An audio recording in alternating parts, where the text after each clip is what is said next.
হসপিটালের ভিতরে ডাক্তার থাকে, নার্সও থাকে, ওয়ার্ড বয়ও থাকে।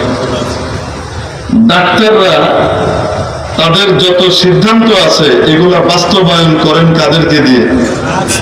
নার্স আর ওয়ার্ড বয়দেরকে দিয়ে। প্র্যাকটিক্যালে তারা করেন, ডাক্তাররা দিক নির্দেশনা দেন, এভাবে এভাবে হবে, ঠিক কিনা? কোন কোন নার্স বা কোন কোন প্রবীণ ওয়ার্ড বয় যারা 20 বছর 25 বছর থেকে হসপিটালে ডিউটি পালন করে, ওটিতে ডিউটি পালন করে, এরা অনেক সময় নতুন ডাক্তারের চাইতে, নতুন পাশ করে আসা ডাক্তারের চাইতে প্র্যাকটিক্যালে অভিজ্ঞ হয়। বুঝতে পারেন? প্র্যাকটিক্যালে অভিজ্ঞ হয়, কিন্তু জ্ঞানের দিক থেকে আসলে কে? ডাক্তার। ডাক্তার আসছেন মনে করেন পাশ করে এসে 5 বছর বা 2 বছর হয়েছে ডাক্তার পাশ করে এসে হসপিটালে যোগ দিছে। একজন নার্স অথবা একজন ওয়ার্ড বয়, তিনি ডাক্তার নন, প্যারামেডিক। উনি 20 বছর 25 বছর থেকে এই কাজটা করতেছেন। বুঝতে পারেন? প্র্যাকটিক্যালি খুব ভালো।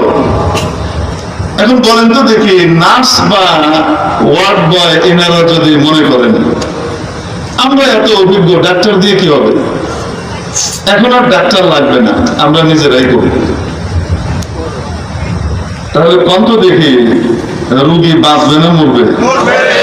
আচ্ছা, যতই অভিজ্ঞ হোক না কেন, প্র্যাকটিক্যালে সে যত ভালোই হোক না কেন, প্রেসক্রিপশন দেওয়ার অথরিটি কিন্তু তার নাই। প্রেসক্রিপশন দেওয়ার অথরিটি কার? আসতে বলেন কার? ডাক্তারের। গোটা পৃথিবীতে একটা হসপিটাল, আমরা সবাই ইমানের রোগী। কিসের রোগী? আসতে বলেন কিসের রোগী?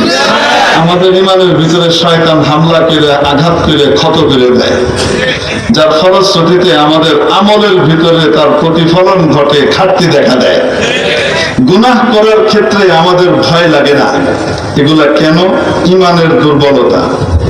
তো ইমান যখন উইক হয়, তো আমরা সকলেই তো ইমানের রোগী কমপক্ষে, ঠিক কি ঠিক না? এই ইমান ঠিক করার জন্য তবলিগের হসপিটালে যায় মানুষ।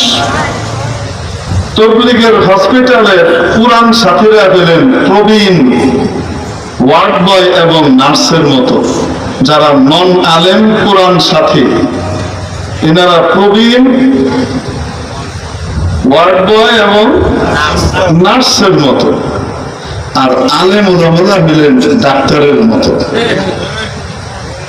এখন যদি কেউ মনে করে যে আমি ইমানি ট্রিটমেন্ট করে ফেলবো, পাকাপোক্ত ভাবে ডাক্তার লাগবে না, আমার তো এই প্রবীণ ওয়ার্ড বয় আর নার্সই আছে,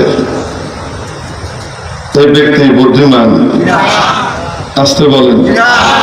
তো তাহলে প্রেসক্রিপশন দেওয়ার অধিকার আর ক্ষমতা সাথীর না আলেমের?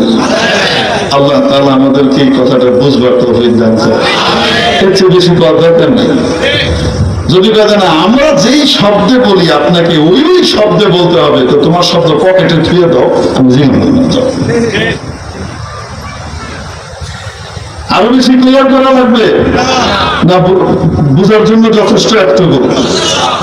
দিনের যে কোনো ক্ষেত্রে, আমি তো বলি দিন না, দুনিয়ারও যে কোনো ক্ষেত্রে ওয়ারিসুল আম্বিয়া, নবীর ওয়ারিসদের তত্ত্বাবধান ছাড়া মানুষ সাকসেসফুল হতে পারে না, সে সুখ আর শান্তি পেতে পারে না।